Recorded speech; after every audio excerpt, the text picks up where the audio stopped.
Pero en momentos como el que vivimos actualmente en México, brillan por su ausencia los raperos de México. Y más que de México, los raperos de Guadalajara. Aunque esto nos concierne a todo el país, quisiera mencionar directamente a Secán, a MC Davo. Y no olvidemos que hay dos raperos de Guadalajara que nos ha quitado el crimen organizado, Lefty y Mr. Joyce y Locote. Pero esto no es solo de los raperos de Guadalajara o de Guanatos. Brillan por su ausencia raperos que han sido o que toda su carrera han hecho rap conciencia. ¿Dónde está Boca Floja en este momento? ¿Dónde está Aquí Lamar? Incluso Danger, que es un crítico, tiene la mentalidad y la capacidad de hacer una crítica. No los veo haciendo nada. ¿Esto qué quiere decir? Que los medios de comunicación siempre buscan unas narrativas o verdades históricas diferentes a lo que se percibe como sociedad. Es imperativo que los raperos de México, aquellos que tienen el poder de influir en la juventud, en las masas y en la opinión, levanten la voz en estos momentos críticos. Ya no basta con hablar de la vida en las calles, de la sobrevivencia en un país desigual, de los ecos de la violencia que resuenan en los barrios. El rap debe asumir su rol como un aliado en la denuncia de las atrocidades que ocurren en las sombras.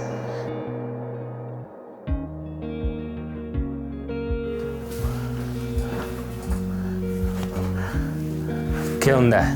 ¿Qué onda, gente? Hoy es un día diferente, hoy es un video diferente, hoy no vamos a reaccionar a nada. Bueno, sí, vamos a hacer una declaración. Vamos a invitar a los raperos de México a tomar acción ante la situación actual del país. El nacimiento del hip hop en los barrios más marginales de Nueva York no solo fue una revolución musical, social y cultural, también fue una manifestación política conectada profundamente con las raíces de la raza negra.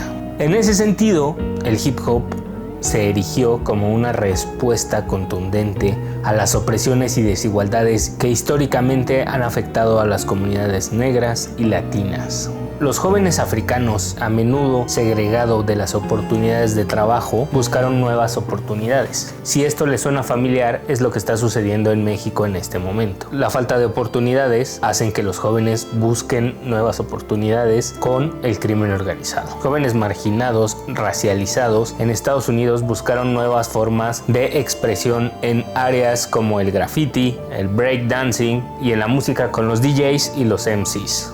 Y esto lo convirtieron en medios para focalizar sus sentimientos de resistencia y de protesta. El rap en particular como una herramienta poderosa para narrar las historias de la calle, de la pobreza y de la vida cotidiana en los barrios. A través de las letras, los artistas de hip hop comenzaron a visibilizar las injusticias sociales, la brutalidad policial y las desigualdades económicas que enfrentaban. En lugar de ceder ante la opresión, los raperos usaron su voz como una forma de empoderarse y reclamar un espacio en una sociedad que históricamente los había segregado. El acto de rimar entonces no solo fue un ejercicio musical, sino un acto de resistencia, de toma de poder sobre las narrativas impuestas. ¿Esto qué quiere decir? Que los medios de comunicación siempre buscan unas narrativas o verdades históricas diferentes a lo que se percibe como sociedad. En este caso, en México las autoridades no quieren nombrarle el rancho de exterminio que se encontró en Juchitlán, Jalisco, cuando las imágenes que vemos de lo encontrado en el rancho son similares a lo que hemos visto en la guerra de Siria o en el Holocausto.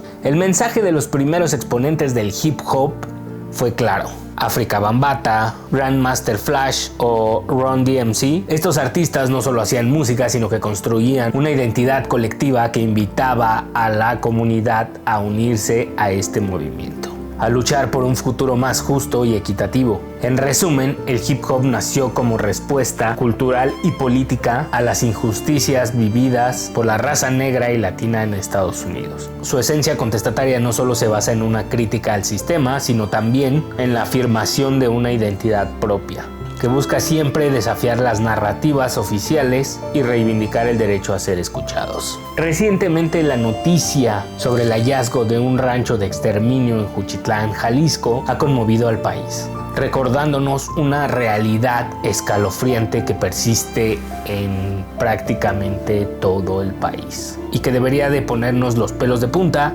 Este hallazgo, producto de investigaciones de colectivos de búsqueda de familiares, no de la policía de investigación ni de las autoridades, es solo una de las muchas historias de terror que reinan por todo el país y que lamentablemente se siguen acumulando en esta guerra contra el crimen organizado. Sin embargo, creo que la respuesta de la sociedad ha sido muy tibia. Tenemos normalizada la violencia a niveles impresionantes. En un mundo en el que se sigue hablando del Holocausto como un hecho histórico que terminó por cambiar la historia de varios países y de una raza, en México pasa desapercibido algo que tiene la misma sangre. El caso nos obliga a reflexionar sobre las profundas fallas en el sistema de justicia y la enorme responsabilidad del Estado para garantizarnos la seguridad, que es la principal función de un Estado de Derecho: garantizar la seguridad de sus ciudadanos. El rancho de exterminio, ubicado en Juchitán, Jalisco, según las autoridades, es un lugar utilizado por los cárteles de la droga,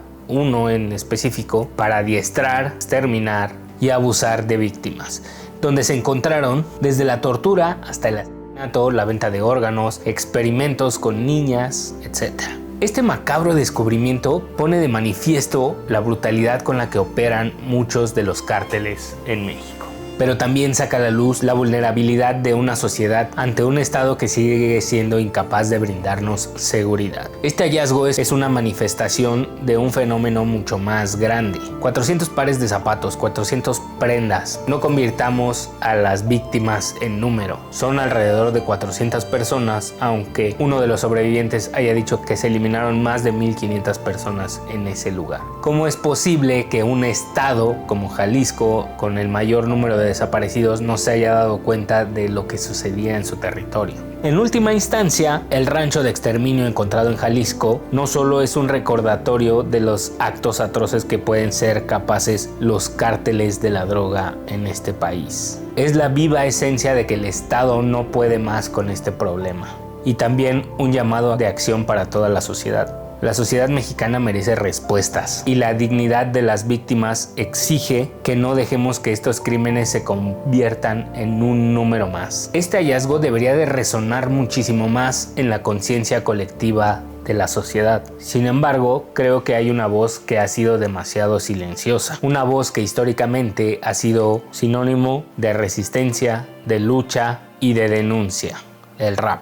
No podemos vivir desapegados y haciendo hip hop sabiendo que las condiciones históricas que formaron este movimiento están basadas en la lucha, en la represión y en la toma de esta herramienta. Cuando surge el rap gangster, se les cuestiona mucho por qué se habla de todas estas atrocidades. Corríjanme si estoy equivocado, pero uno de los principales grupos de rap gangsta de ese momento, NWA, en una entrevista mencionan que no son más que reporteros de la realidad que se evade en los medios tradicionales de comunicación, la televisión, el radio y el periódico. Los raperos históricamente han sido quienes con sus voces han alzado la voz en contra de sistemas, pero en momentos como el que vivimos actualmente en México brillan por su ausencia los raperos de México. Y más que de México, los raperos de Guadalajara. Aunque esto nos concierne a todo el país, quisiera mencionar directamente a Secán, a MC Davo, Tabernario,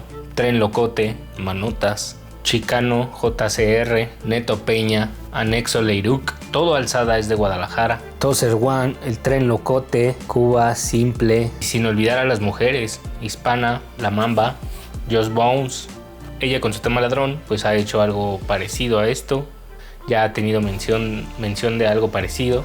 Y a todos los raperos del estado de Jalisco que no han alzado la voz, ni siquiera se han posicionado frente al tema. Y no olvidemos a los que tienen más poder de convocatoria: Jera MX, Santa Fe, Alemán, a todos los Battle Cats. Y no olvidemos que hay dos raperos de Guadalajara que nos ha quitado el crimen organizado: Lefty y Mr. Joyce y Locote. Pero esto no es solo de los raperos de Guadalajara o de Guanatos. Brillan por su ausencia raperos que toda su carrera han hecho rap conciencia. ¿Dónde está Boca Floja en este momento? ¿Dónde está Aquí Lamar? A School 77, incluso Danger, que es un crítico, tiene la capacidad de hacer una crítica. No los veo haciendo nada. y esto lo voy a leer. El rap nunca ha sido solo música. Ha sido una herramienta para cuestionar el status quo, para hablar en nombre de los sin voz, para visibilizar lo invisible. ¿Por qué entonces no se está exigiendo justicia por los miles de desaparecidos, por las víctimas de la barbarie? Este tipo de atrocidades, como el rancho de exterminio, son reflejo de un sistema podrido que aún controla las vidas de quienes viven en la periferia de la sociedad. Y es precisamente a esos que viven en la periferia a quienes el rap debe defender, a quienes debe acompañar en su lucha.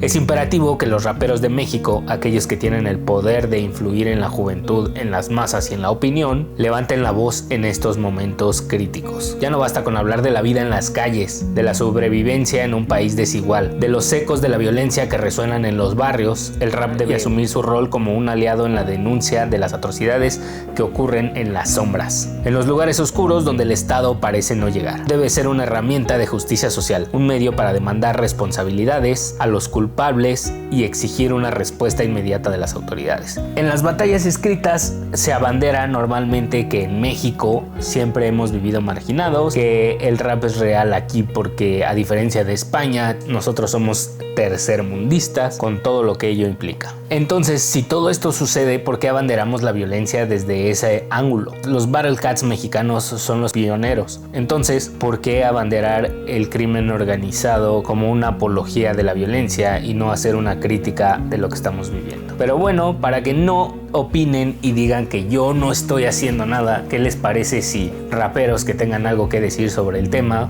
hacemos una canción? Obviamente yo no rapeo, pero puedo gestionar que esto suceda, puedo hacer el videoclip, puedo conseguir el estudio y podemos hacer algo que deje una huella más allá de solo vanagloriarse en canciones de Ego Trip.